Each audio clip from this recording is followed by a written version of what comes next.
에베소서 6장 1절에서 9절까지 말씀입니다. 함께 교독하여 읽도록 하겠습니다. 자녀들이여 주 안에서 부모에게 순종하십시오. 이것이 옳은 일입니다. 내 아버지와 어머니를 공경하라. 이것은 약속입니다.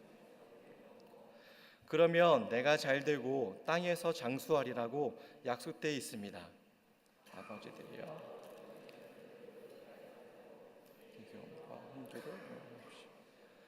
종들이여 육신의 주인에게 순종하기를 두려움과 떨림과 성실한 마음으로 죽게 하듯 하십시오. 사람을 즐겁게 하는 사람들처럼 능건한 말 하지 말고 그리스도의 종들처럼 마음으로 하나님의 뜻을 행하고 성실히 섬기되 주를 섬기듯 하고 사람에게 하듯 하지 마십시오. 이는 종이든 자유인이든 모든 사람이 주의 선을 행하며 주기로부터 다시 것을 받을 줄 알게 됩니다. 다 함께 읽겠습니다. 주인들이여 여러분도 협박을 그치고 종들에게 그와 같이 행하십시오. 이는 여러분이 알다시피 그들과 여러분의 주가 하늘에 계시며 주는 사람을 외모로 판단하지 않기 때문입니다. 이 말씀을 가지고 목사님 말씀 선포하시겠습니다. 오늘 특별히 우리 피택 장로님들과 또 인솔 장로님께서 교회 방문과 이 기관 방문하기 위해서 오셨는데요. 잠깐 일어나시겠습니까? 뜨거운 박수로 한번 격려해 주시기 바랍니다. 감사합니다. 잠깐 기도하겠습니다. 좋으신 하나님 감사합니다. 우리 안에 주의 영을 허락해 주시고 또 주의 자녀로 이 땅을 살아갈 수 있는 귀한 축복 허락해 주신 것을 감사합니다. 날마다 우리가 믿음으로 살아갈 때 하나님 아버지를 경험케 도와주시고 또 그로 인한 승리를 삶을 살 수 있도록 함께해 주시옵소서. 주님께 감사드리며 예수님의 이름으로 기도합니다. 아멘. 사람은 사회적 존재입니다. 그래서 공동체 안에는 권위가 필요합니다. 한 사회 안에 채소 다닌 가정도 어떻습니까? 그 가정 안에 권위가 필요합니다. 가령 권위주의자인 부모는 잘못되었지만 권위는 아버지에게 필수적으로 필요한 것을 우리가 알 수 있습니다. 하나님께 리더에게 권위를 허락하십니다. 그런데 사람들은 이 권위와 또 권위주의를 같다는 생각을 가질 때도 있고 때로 혼돈하기도 합니다. 그러나 그것은 이 권위와 권위주의는 다른 말입니다. 쉽게 말하면 권위는 아주 필요한 것이지만 권위주의자는 바람잡지 못한 태도입니다. 권위는 어떻습니까? 자기 스스로 힘을 만드는 것이 아니라 타인이 그 권위자에게 힘을 실어주는 것, 그게 바로 권위입니다. 반면에 권위주의자는요, 자기 스스로가 파워를 만들고 그 파워를 통해서 이끌어가는 것을 말합니다. 권위자일수록 남을 잘 가르치기를 좋아합니다. 이런 성격을 가진 사람 어떻습니까? 끊임없이 자기에게 주어지는 파워만을 생각해서 파워가 마치 자기 존재인 것처럼 여기고 살아갑니다. 그러나 진정한 권위는 어떤 겁니까? 진정한 권위는 타인이 힘을 실어주고 인정해주는 것, 그거 바로 진정한 권위입니다. 지금은 포스트 모더니즘 우리는 살아가고 있습니다. 이 포스트 모더니즘 가운데 특징은 뭡니까? 탈권위주의자입니다. 모든 부분에 있어서 절대적인 진리가 사라지고 유일성이 사라지면서 이 권위가 무너지고 있는 그런 세상 가운데 살아갑니다. 사회 안에서는 어른들의 권위가 무너지고 있습니다. 학교 안에서는 선생님들의 권위가 급속도로 무너지고 있습니다. 심지어 어떻습니까? 가정 안에서도 더 이상 부모를 권위적으로 인정하지 않는 부분이 많이 있습니다. 그러나 성경은요, 이 권위에 대해서 더 이상 방관하거나 버리지 않았습니다. 다시 말하면 성경에서는 권위를 올바르게 인식시키고 있다는 것을 우리가 알 수 있습니다. 성경에서는 권위자들에게 합당한 권위를 주십니다. 그 권위를 통해서 어떻습니까? 공동체를 잘 이끌고 주의 그 영광을 드러내기 원하는 것이 하나님의 뜻입니다. 건강한 권위, 또 영향력 있는 권위자는요, 한 공동체를 건강하게 이끌 만한 그런 자질이 그 안에 있습니다. 그런 의미에서 권위는 가정이나 교회나 직장에서 사람들이 모여있는 조직체 안에서는요, 절대적으로 필요한 것입니다. 그러나 그런 권위가 어떻습니까? 종종 권위주의자로 변질되는 것을 우리가 볼 수 있어요. 그 원인은 어디 있을까요? 합당한 권위가 권위주의자로 변동되어지는데 그 원인은 어디 있을까요? 그 원인은요, 이 권위가 어디서 왔는가를 잘 모르기 때문에 그렇습니다. 성경 여러 곳에서는 권위에 대해 이야기하는데 그 권위는 어디로 왔습니까? 하나님께 왔다고 이야기하고 있습니다. 오늘 본문에서는 참된 권위와 그에 따른 순종에 대해서 말씀하고 있습니다. 가정에서 이야기하고 또 사회 속에서 참된 권위가 있고 순종에 대해서 말씀하고 있습니다. 먼저 가정에 대한 영적 교훈인데요, 오늘 1절 말씀을 같이 한번 읽어보겠습니다. 함께 읽습니다. 시작. 자녀들이여 주 안에서 부모에게 순종하십시오. 이것은 옳은 일입니다. 아멘. 바울은 먼저 자녀들에 대해서 이야기하고 있습니다. 주 안에서 부모에게 순종하십시오. 이것이 옳습니다. 그렇게 말씀합니다. 여기 나와 있는 자녀는요, 그냥 나이가 어린 그 자녀를 말하지 않습니다. 이 관계 속에 있는 그 자녀를 이야기합니다. 그래서 우리는요, 성인이 되었을지라도 우리가 부모가 있잖아요. 그러면 우리 부모에게 순종해야 될 그런 당위성을 갖고 있습니다. 또 한 가지는 순종하라 명령하고 있는데 이 의미는 귀담아 듣고 따르라 그런 의미가 있습니다. 피교육자인 자녀 입장에서 어떻습니까? 교육자인 부모에게 말씀을 잘 듣고 따르라 그런 영적 교훈이 이 안에 있습니다. 특히 주의할 게 한 가지 있는데 그것은 뭐냐면 주 안에서가 강조되어 있습니다. 이것은 이 앞쪽에 보았던 것처럼 부부간에 어떻습니까? 서로 사랑하되 죽게 하듯 서로 사랑하라 그렇게 말씀했잖아요. 그와 동일한 의미가 이 안에 있습니다. 부모에게 순종하되 죽게 순종하듯 자녀는 부모에게 순종해야 된다 그런 의미가 이 안에 내포되어 있습니다. 바울은 하나님께서 부모에게 권위를 줬다고 말씀하고 있습니다. 부모는 어떻습니까? 자녀에게 많은 것을 가르쳐주고 싶어 합니다. 특히 신앙적인 면에 있어서 하나님 말씀을 잘 가르쳐서 그 자녀가 세상 가운데 승리하기를 원하고 있습니다. 부모는 어떻습니까? 신앙으로 잘 가르쳐서 이 세상 가운데 영적 어둠과 또 많은 유혹 가운데 벗어날 수 있도록 자녀를 가르치고 있습니다. 그런데 문제는 뭐냐면 그러니까 자녀들의 태도가 자꾸 그런 태도가 아니라는 게 문제입니다. 여러분, 물론 부모가 비성경적이거나 또 비윤리적, 비도덕적으로 가르치는 부모가 종종 있다는 것을 우리는 알게 됩니다. 그러나 그 외의 모든 것은요, 이 부모의 가르침 가운데 자녀는 순종하는 그런 삶을 살아야 됩니다. 여러분, 자녀가 만약에 부모의 가르침 가운데 순종한다면 어떤 유익이 있을까요? 부모의 그 지혜를 통해서 그 자녀는 세상의 모든 것들을 넓게 볼 수 있고요, 또 깊게 볼 수 있고 자기 인생을 성공적으로 경영할 수 있습니다. 그래서 주 안에서 부모에게 순종하는 것은 곧 어떤 건가요? 하나님께 순종하는 것이라는 것을 우리가 알 수 있습니다. 오늘 본문 2절과 3절을 좀 더 읽어보겠습니다. 시작. 내 아버지와 어머니를 공경하라. 이것은 약속 있는 첫 계명으로 그러면 내가 잘되고 땅에서 장수하려고 약속돼 있습니다. 아멘. 여러분, 특별히 오늘 그 부모에게 순종하라 말씀 같은 경우는 약속 있는 첫 계명이다 그렇게 이야기하고 있습니다. 구약 성경에 보면 부모를 공경하라는 말은 아주 자주 등장합니다. 특별히 신명기 5장 같은 경우는 어떤 게 있습니까? 이 십계명에서 이야기하고 있는데요, 이 십계명 구조 같은 경우는 1계명과 4계명 같은 경우 하나님을 향해서 율법이 주어져 있습니다. 그리고 5계명, 10계명 같은 경우는 부모를 향해서 또 인간을 향해서 계명이 주어져 있습니다. 그런데 그 가운데 첫 번째 계명이 뭐예요? 인간을 향해서 갖춰야 될 계명 가운데 첫 번째는 내 부모를 공경하라 그 말씀입니다. 내 부모를 공경하는 것은 어떤 의미가 있습니까?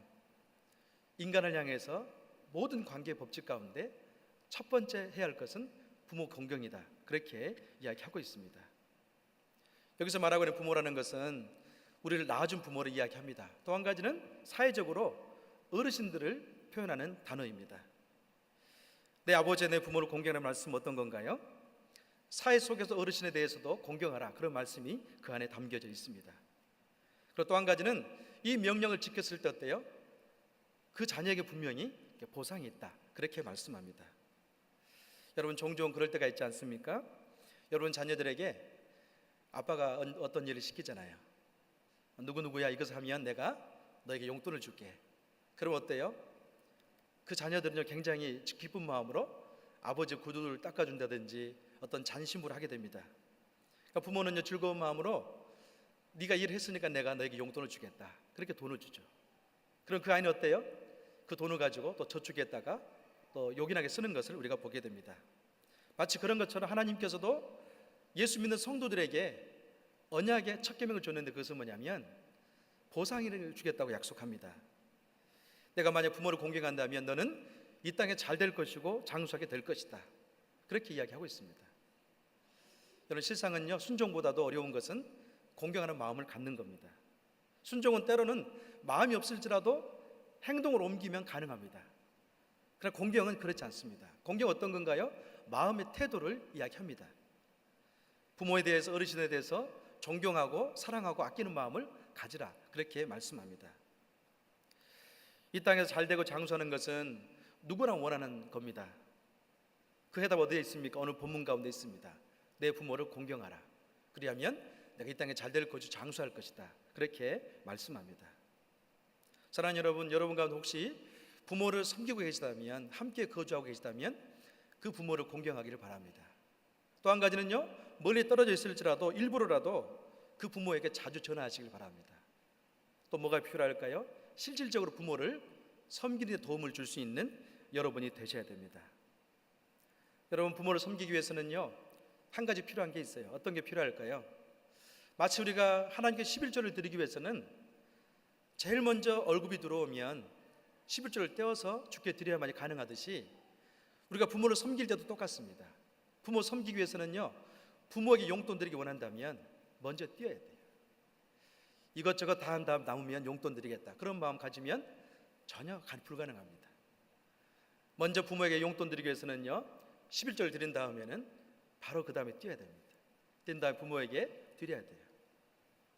사랑하는 여러분, 부모가 자녀를 생각할 때 정말 기쁜 마음으로 자녀를 축복할 수 있도록 우리는 부모의 마음 어떻습니까? 흡족한 마음을 드려야 됩니다. 이 땅에 살아가는 크리스찬 중에 정말 자기 부모에게 잘하는 크리스찬 얼마나 있을까요? 만약 우리가 그런 사람이라면 어떻겠습니까? 부모가 우리에게 있는데 잘 섬기지 않는 크리스찬이라면 어떤 마음이 들까요? 눈에 보이는 부모는 존경하지 않으면서 보이지 않는 하나님을 잘 섬길 수는 없다는 것을 오늘 본문 우리에게 이야기합니다. 왜냐하면 눈에 보이는 부모가 곧 하나님의 대리자이기 때문에 그렇습니다. 예수님께 공생 기간 동안에 바리새인들이 그런 지적을 한 적이 있습니다. 마가복음 7장 같이 한번 읽어보겠습니다. 마가복음 7장 9절에서 13절 말씀입니다. 함께 읽겠습니다. 시작. 그리고 예수께서 그들에게 말씀하셨습니다. 너희는 너희만의 전통을 지킨다는 구실로 그럴듯하게 하나님의 계명을 제쳐두고 있다. 모세는 내 부모를 공경하라고 했고 누구든지 자기 부모를 저주하는 자는 반드시 죽을 것이라고 했다. 그러나 너희는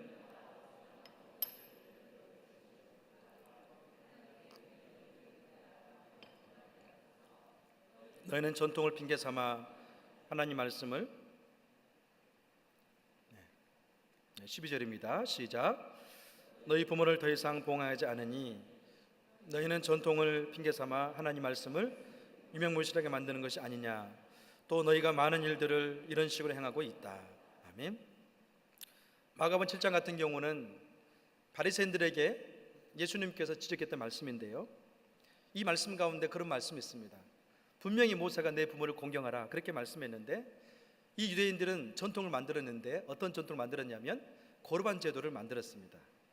부모에게 마땅히 드릴 것이 있는데 나는 이것을 하나님께 드렸습니다, 그런 구실만 있으면 더 이상 부모에 대해서는 책임지지 않는 그런 악한 제도가 이들 가운데 있었습니다. 예수님께서는 그렇게 이야기합니다. 이것은 마치 회칠한 무덤처럼 여러분이 전통에 얽매여 있는 하나님 말씀을 저버린 신앙이다, 그렇게 지적하고 있습니다. 사랑하는 성도 여러분, 우리도 부모에 대해서는 얼마든지 하나님 먼저 생각하는 구실하에 불공경하거나 그런 태도를 가질 때가 있습니다. 여러분, 그러나 여러분 그런 것은 잘못된 겁니다. 여러분의 부모는 어디에 계신가요? 살아 계실 때 잘 공경하셔야 됩니다. 오늘 본문의 말씀처럼 부모의 말을 잘 들어주고 존경했을 때, 공경했을 때 우리에게 주어져 있는 많은 복이 있다는 것을 우리에게 보여줍니다. 자녀로서 실질적인 도움이 되는 그런 자녀. 또 한 가지 어떻습니까? 부모의 마음을 헤아려서 영적인 도움을 줄 수 있는 그런 자녀, 그런 것도 우리에게 필요합니다. 이제 바울은요, 부모에게 이야기한 다음에 또 자녀에게 한 다음에 부모에게 이야기하고 있습니다. 4절을 좀 더 읽어보겠습니다. 시작.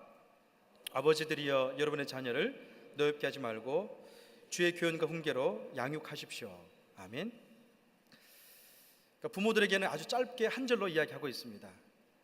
첫째는 뭔가요? 너희 자녀들을 노엽게 하지 말라. 그렇게 이야기합니다. 자녀들 어떤 때 노엽게 됩니까? 우선 부모로서 자녀를 사랑하지 않는 부모는 아무도 없습니다.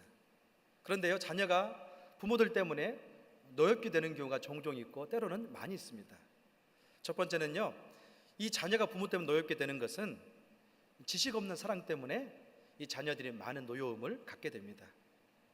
자녀들에 대한 선지식이 전혀 없습니다. 그래서 어떻습니까? 자기 위주의 자녀관을 가지고 그 자녀를 교육시키기 시작합니다.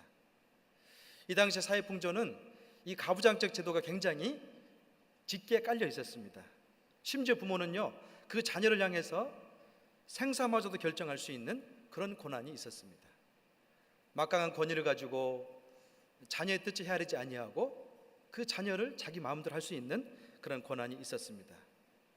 더 이상 자녀들을 한 인격적으로 그들은 받아들이지 않았습니다. 부모의 강압적인 태도, 때로는 큰 소리, 때로는 절제되지 아니한 통제, 편견, 많은 독선을 통해서 그 당시에 그 사이는 자녀들을 양육했습니다. 그러나 부모는요, 이제 이들이 예수 믿게 되었다면, 우리가 그리스도인이 되었다면 자녀를 향해서 선지식을 가져야 된다는 것을 우리에게 가르쳐 줍니다. 우리는요, 성경적인 자녀관을 가지고 있어야 됩니다. 자녀는요, 아무리 어릴지라도 한 인격체로 만들어져 있습니다. 그 안에 뭐가 있습니까? 그 안에 하나님의 형상이 있습니다. 우리가 아무리 자녀가 어릴지라도 어때요? 하나님과 교제가 가능하고 소통이 가능한 그런 존재로 우리에게 주어져 있는 선물입니다. 그러나 우리는 그렇게 생각하기보다는 마치 자녀를 어떻습니까? 나의 소유물로 여길 때가 참 많이 있습니다. 자녀를 향해서 이 세상 가운데 승리하고 성공하기 위해서 많은 플랜을 우리 부모 입장에서 짤 때가 많이 있습니다. 때로는 어떻게 공부시킬 것인가, 학습지를 어떤 걸 해야 될 것인가, 어떤 학원을 보내야 될 것인가, 먼저 그런 플랜을 짭니다. 그러나 자녀들은요, 먼저 하나님의 형상이라는 것, 또 한 가지는 하나님이 이 인생을 향해서 계획이 있다는 것을 생각하는 것이 중요합니다. 아이들의 신에 대한 묻다라는 책이 있습니다. 이 두 분의 교육학자가 쓴 책인데요, 이 책을 보면 아주 우리에게 영적인 유익한 그런 대목이 있습니다. 제가 한번 읽어보겠습니다. 사람은 누구나 태어나면서부터 갖고 있는 자신만의 유일성과 독창성을 가지고 있다. 아이는 태어나면서부터 유일무이한 존재이며 부모가 아무런 조건 없이 아이의 유일성을 온전히 받아들이는 참된 사랑이 있을 때 참된 교육은 이루어진다. 그렇게 적고 있습니다. 다시 말하면 이 자녀만이 가지고 있는 하나님의 형상 안에서 이 독창성을 인정해 줬을 때, 한 인격체로 받아들여졌을 때 그 아이는 건강하게 자랄 수 있다는 것을 지적하고 있습니다. 사랑하는 여러분, 우리는 자녀를 생각할 때 너무나 내면이 아닌 외적인 것 가운데 관심을 가지고 기를 때가 많이 있습니다. 그럼 우리 자녀들은요, 이 내면 안에 하나님 형상이 있기 때문에 이 내면 안에 하나님 말씀으로 잘 길러주고 또 성숙되었을 때 어떻습니까? 그 자녀들은요, 내가 가르치지 않아도 이미 삶에 대한 자생력을 갖게 되어 있습니다. 강압적으로 자기 감정을 무시하고 자란 자녀는요, 어떻습니까? 이 내면에 대한 자신감이 없어요. 상처가 많아요. 그 상처를 어떻습니까? 그 아이로 하여금 성인 아이로 자라게 하는 것을 종종 보게 됩니다. 우리 자녀의 노여움은 또 어디서 올까요? 지식 없는 사랑에서 옵니다. 또 한 가지는 부모의 욕심 때문에 우리 자녀들 가운데 노여움이 자라고 있습니다. 이런 부모의 한계는요, 자기 자녀들이 누구인지를 스스로 알지 못하게 하는 한계가 있습니다. 이제 바울은 구체적으로 자녀 어떻게 길러야 되는가 우리에게 말씀하고 있는데 4절을 다시 한 번 더 읽어보겠습니다. 시작. 아버지들이여 여러분의 자녀들을 노엽게 하지 말고 주의 교훈과 훈계로 양육하십시오. 아멘. 이제 바울은 좀 더 구체적으로 적용하고 있습니다. 자녀를 노엽게 하지 말고 주의 교훈과 훈계로 양육하라. 그렇게 말씀하세요. 여기서 주의 교훈은 어떤 거냐면 바른 길을 가르치는 겁니다. 또 한 가지는 주의 훈계는 잘못된 길을 바르게 잡는 것이 훈계입니다. 여러분, 성경에 보면 바울이 늘 자랑한 한 인물이 있습니다. 그 한 인물이 주의 교훈과 훈계로 잘 양육된 표징이 되고 있고 상징이 되고 있는 인물입니다. 그게 바로 누구인가요? 디모데입니다. 바울은 늘 디모데를 생각할 때마다 그 어머니를 생각했습니다. 디모데후서 1장 5절인데요. 같이 한번 읽어보겠습니다. 시작. 나는 그대 안에 있는 거짓 없는 믿음을 기억한다. 그것은 먼저 그대의 외할머니 로이스와 어머니 유니게 안에 있던 것으로 지금 그대 안에 있는 줄을 내가 확신한다. 아멘. 바울은 디모데에 대한 엄청난 그런 신뢰를 보이고 있는데요. 이 신뢰됨의 믿음은 어머니 유니게로부터 시작됐다는 것을 오늘 1장 5절에서 이야기하고 있습니다. 그대 안에 있는 거짓 믿음을 나는 기억한다. 그것은 먼저 그대 외할머니 로이스와 어머니 유니게가 있던 것으로 그대에게 있는 것이다. 그렇게 이야기하고 있습니다. 디모데 어머니는 철저하게 하나님 말씀을 통해서 교훈에 따라서 그 자녀를 길렀다는 것을 우리에게 보여주고 있습니다. 사랑하는 여러분, 우리는 자녀를 기를 때 명심해야 할 게 있습니다. 어떤 걸 가지고 자녀를 길렀으면 좋겠습니까? 하나님 말씀을 통해서 그 자녀를 길러야 됩니다. 바울은 성경을 통해 얻어지는 유익에 대해서 끊임없이 디모데후서에서 강조합니다. 좀 더 읽어보겠습니다. 디모데후서 3장 15절에 17절 말씀 같이 읽겠습니다. 시작. 또 그대는 어려서부터 성경 알고 있다. 성경은 그대에게 그리스도 예수 안에 있는 믿음으로 인해 구원에 이르는 지혜를 줄 수 있다. 모든 성경은 하나님의 감동으로 듣는 것으로 교훈과 책망과 바르게 함과 의로 교육하기 유익하니 이는 하나님의 사람으로 모든 선한 일을 위해 온전히 준비되게 한다. 아멘. 바울 같은 경우는 디모데를 이야기하면서 결국에는 성경 교육에 대해서 이야기하고 있는 것 우리가 오늘 본문에서 보여줍니다. 구체적으로 네 가지에 대해서 성경을 통한 교육이 어떤 사람을 만들어내는가, 어떤 자녀가 되게 하는가를 우리에게 보여줍니다. 첫 번째는 무엇인가요? 성경 우리 자녀에게 예수 믿음을 통해서 구원을 이루는 그 지혜를 가르쳐준다. 그렇게 이야기하고 있습니다. 이것은 단순히 구원에 관련된 것만은 아닙니다. 구원받은 백성으로서 이 땅을 살아갈 때 어떤 삶이 지혜로운 삶인가를 우리에게 이야기하고 있습니다. 지혜 있는 사람은 어떤 사람인가요? 자기 인생을 믿음 안에서 잘 경영할 수가 있습니다. 또 지혜 있는 사람은요, 삶의 순간순간 선택의 순간이 있습니다. 그때 어때요? 믿음을 통해서 영적인 걸 선택할 수 있는 그런 지혜가 있다는 것을 우리에게 보여줍니다. 또 성경 어떻습니까? 성경은 성령으로 감동되었기 때문에 그 책을 통해 교훈과 책망과 바르게 함과 의로 교육하기 유익하다. 그렇게 말씀합니다. 요즘 세상 교육은요, 이미 방향과 목적을 상실한 지 오래되었습니다. 더 이상 학교 지식이 우리에게 기준이 될 만한 그런 교훈이 되지 못하고 있습니다. 그러나 성경은요, 어떻습니까? 우리 자녀들에게 삶의 기준이 되어지고 또 목적이 된다는 것을 우리에게 보여줍니다. 성경을 통해서 교훈할 수 있고요, 때로는 성경을 통해서 어떻습니까? 자녀들에게 책망이 될 수 있습니다. 또 성경을 통해 우리는 그 자녀들을 바르게 교육할 수 있다는 것을 본문에서 보여줍니다. 마지막으로 성경을 통해서 어떤 교육이 있습니까? 하나님의 사람으로 온전히 만들어질 수 있다는 것을 보여줍니다. 여러분, 성경은요, 우리에게 영적인 세계를 보여주기 때문에 이 땅에 그쳐 있는 교육적인 한계를 뛰어넘게 합니다. 또 어떻습니까? 성경은 영적인 책이기 때문에 우리가 하나님의 사람으로 자녀들을 바르게 세워지게 합니다. 미국에 16대 대통령이 있었습니다. 아브라함 링컨이었는데요, 그는 대통령이 취임됐을 때 취임식 가운데 그런 선포를 했습니다. 제가 한번 읽어보겠습니다. 이 성경책은 바로 어머니께서 제게 주신 값진 유산입니다. 저는 이 성경책을 통해 대통령이 되었습니다. 저는 성경 말씀대로 이 나라를 통치할 것을 약속합니다. 링컨은 성경을 전쟁 가운데도 끊임없이 읽으면서 그는 꿈을 키웠습니다. 성경에 있는 것을 그는 결코 읽지 않았습니다. 여러분 어떻습니까? 성경은 링컨을 하여금 세상적인 대통령이 아니라 하나님의 대통령 하도록 이끌었습니다. 사랑하는 성도 여러분, 우리에게 주어진 자녀는 누구의 자녀입니까? 나의 자녀이기 전에 하나님의 자녀입니다. 만약 우리가 자녀를 성경 가운데 기른다면 그 자녀는요, 하나님의 자녀가 될 것입니다. 우리가 만약에 성경을 통해서 자녀를 기르고 자녀들 하여금 성경을 먹게 한다면 그들은 영적인 담대함으로 세상을 이기고 또 세상 가운데 새로운 역사를 쓰는 그런 자녀들이 될 것입니다. 반면에 우리 아집과 나의 못다 이룬 꿈을 이룰 수 있는 그런 대리자로 자녀를 기른다면 그들은 이 세상에 대해서 더 이상 꿈과 소망을 갖지 못할 것입니다. 자녀를 성경으로 가르치는 부모는 어떻습니까? 자녀를 노엽게 하지 않습니다. 도리어 자녀로 하여금 인격체로 잘 자라서 하나님께 영광이 되고 부모에게 기쁨이 되고요, 이 세상에서는 정말 값진 공헌할 수 있는 그런 존재가 되게 합니다. 또 한 가지는 한 부류에 대해서 사회 속에서 종과 주인의 관계를 이야기하고 있습니다. 먼저 종들에 대해서 말씀하고 있는데요, 5절과 6절과 7절 같이 읽어보겠습니다. 시작. 종들이여 육신의 주인에게 순종하기를 두려움과 떨림과 성실한 마음으로 주께 하듯 하십시오. 사람을 즐겁게 하는 사람들처럼 눈가림하지 말고 그리스도의 종들처럼 마음으로 하나님의 뜻을 행하고 성실히 섬기되 주를 섬기듯 하고 사람에게 하듯 하지 마십시오. 아멘. 종들에 대해서는 어떻습니까?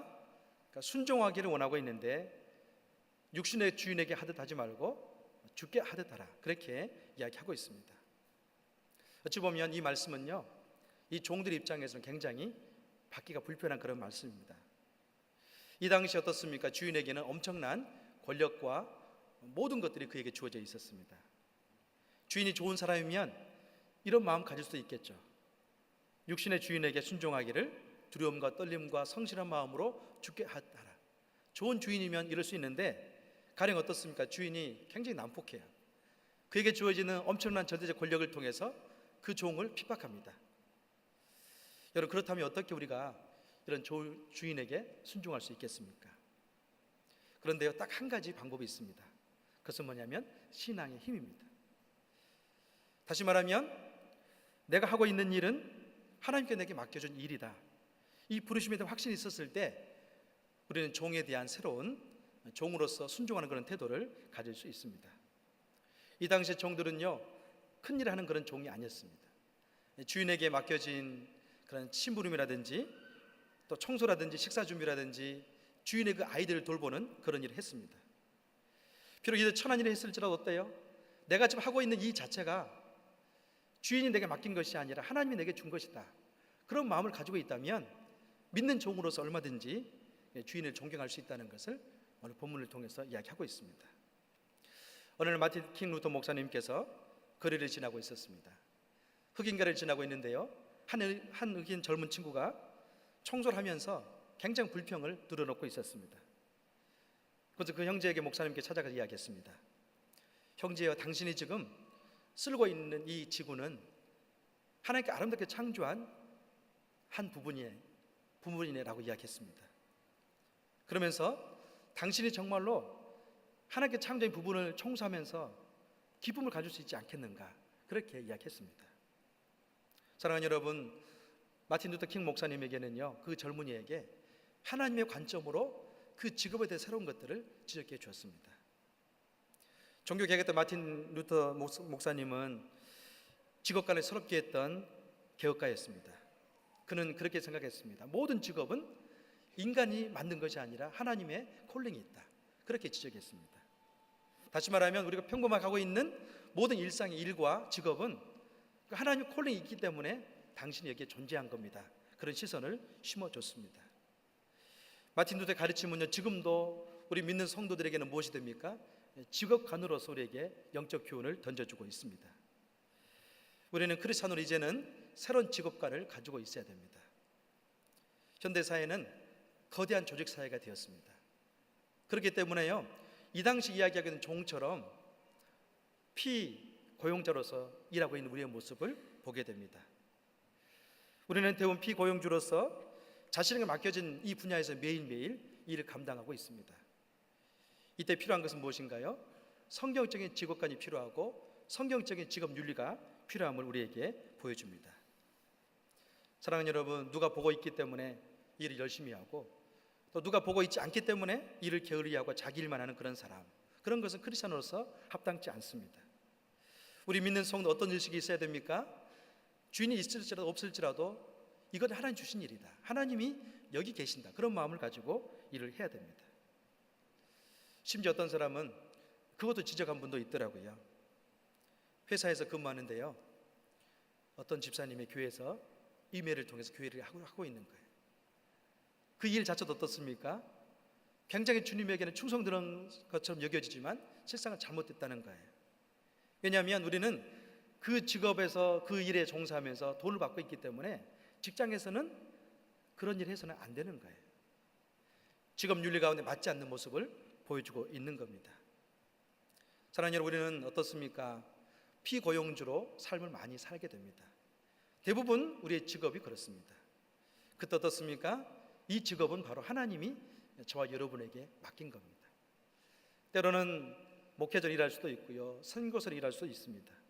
또 어떻습니까? 세상 직장 가운데 일할 수도 있습니다. 전문 직종 일할 수도 있습니다. 때로는 회사는 일할 수 있습니다. 이 모든 직종을 막론하고 하나님 주신 직업이기 때문에 우리는 성실하게 일을 감당해야 된다, 그렇게 말씀합니다. 그러니까 주인에게 어떻습니까? 순종하면서 일해야 된다고 이야기합니다. 이렇게 우리가 주께 하듯 성실히 일했을 때 하나님은 분명히 우리에게 갚아주는 게 있습니다. 8절입니다. 같이 읽겠습니다. 시작. 이는 종이든 자유인이든 모든 사람이 무릇 선을 행하면 주께로부터 다시 이것을 받을 줄 알기 때문입니다. 아멘. 종이나 자유인이나 모든 사람이 일할 때 주께 하듯 분명히 일하면 받을 상이 있다고 오늘 본문에서 이야기하고 있습니다. 여러분 8절 말씀을 곰곰이 묵상해 보세요. 이는 종이든 자유인이든 모든 사람이 무슨 선을 행하면 주께로부터 이것을 다시 받을 줄 알기 때문이다, 그렇게 적고 있습니다. 누가 판단하고 누가 주십니까? 하나님이 판단하고 하나님이 주신다고 말씀합니다. 여러분 열심히 여러분이 주어진 위치 가운데 일해 보세요. 하나님이 여러분에게 봉급을 주십니다. 또 그 봉급을 통해서 우리는 가정을 잘 꾸려갈 수 있는 기회를 허락하십니다. 또 주께 하듯 여러분 직장 가운데 열심히 일해 보세요. 하나님은요, 때가 되면 주께 하듯 그 열심히 했던 행동을 통해서 주인 사람들에게 인정을 받게 됩니다. 때가 되면 지위가 높아지게 되고 있고, 또 때가 되면 어떻습니까? 많은 명성과 평판을 얻게 된다는 것입니다. 우리는 매사 일을 할 때 크리스찬으로서 이제는 새로운 관점을 가지고 있어야 됩니다. 어떤 위치에 있든지 간에 그건 상관하지 않고요, 주께 하듯 성실히 일했을 때, 순종의 마음으로 일했을 하나님은 때가 되면 갚아준다고 우리에게 말씀합니다. 마지막 한 가지 우리에게 말씀하고 있는 것은 뭐냐면 주인에게 말씀이 전해지고 있습니다. 9절 말씀 같이 읽겠습니다. 시작. 주인들이여 여러분도 협박을 그치고 종들에게 그와 같이 행하십시오. 이는 여러분이 알다시피 그들과 여러분의 주가 하늘에 계시며 주는 사람을 외모로 판단하지 않기 때문입니다. 아멘. 어찌 보면 오늘 본문 가운데 주인에게도 종에게도 준 말씀은 동일한 말씀입니다. 어떤 말씀인가요? 하나님의 의식 가운데 주인은 주인으로서 밑에 있는 사람들을 대해야 된다고 우리에게 이야기하고 있습니다. 주인이 범하기 쉬운 실수가 있습니다. 그것은 뭐냐면 사람을 판단할 때 그냥 보이는 모양대로 판단하는 그런 실수가 있다는 것을 이야기합니다. 그냥 보이는 대로 판단하면서 어때요? 강압적인 태도를 취하기 쉽습니다. 때로는 억압할 때도 있습니다. 그러나 주인들도 대할 때 어떻습니까? 마치 그 종을 대할 때도 주께 대하듯이 공손한 태도로 대해야 된다는 것을 우리에게 보여주고 있습니다. 사랑하는 여러분, 하나님은요, 주인과 종은 동일하게 자녀로서 서로가 대하기를 원하고 있는 것을 우리가 볼 수 있습니다. 사랑하는 여러분, 가정에서 부모와 자녀 관계 속에서 권위가 필요합니다. 또 어떻습니까? 사회 속에서도 종과 주인 관계 속에서도 권위가 필요합니다. 더 중요한 것은 뭐냐면 에베소서 끊임없이 강조한 게 있습니다. 어떤 건가요? 이제 구원받았다면 답게 살아라, 그렇게 강조합니다. 여러분이 구원받았다면 주를 믿는 성도답게, 때로는 종의 위치에서 주인의 위치에서 여러분이 구원받았다면 성도답게 자녀 위치에서 부모에게 순종하고, 또 부모는 마땅히 자녀를 노엽게 하지 말고 말씀으로 대하라, 그렇게 선포하고 있습니다. 사랑하는 여러분, 오늘 본문 우리에게 중요한 영적인 교훈을 줍니다. 하나님은 우리가 어떤 위치에 있는가를 중요하게 여기지 않습니다. 그 위치 가운데 어때요? 태도를 중요하게 여기십니다. 만약에 여러분 우리가 구원받은 성도라면 이제는 구원받은 성도로서 직업관을 가지고 또 자녀로서 부모로 살기를 원하고 있는 우리의 모습을 보게 됩니다. 누가 우선인가요? 나의 감정과 나의 교육 차례가 우선이 아닙니다. 하나님 말씀이 우선입니다. 여러분 무엇이 우선인가요? 내가 이렇게 권위적인 그런 태도가 아니라 하나님이 우리에게 주신 그 권위를 통해서 그분을 인정하고 잘 섬기는 그 태도가 우리에게 우선이라는 것을 보여줍니다. 우리 삶 속에는 그런 부분을 보여줄 때가 참 많이 있습니다. 저와 여러분 안에 이런 역사들이 날마다 있기를 주 이름으로 축원합니다. 자, 같이 기도하겠습니다.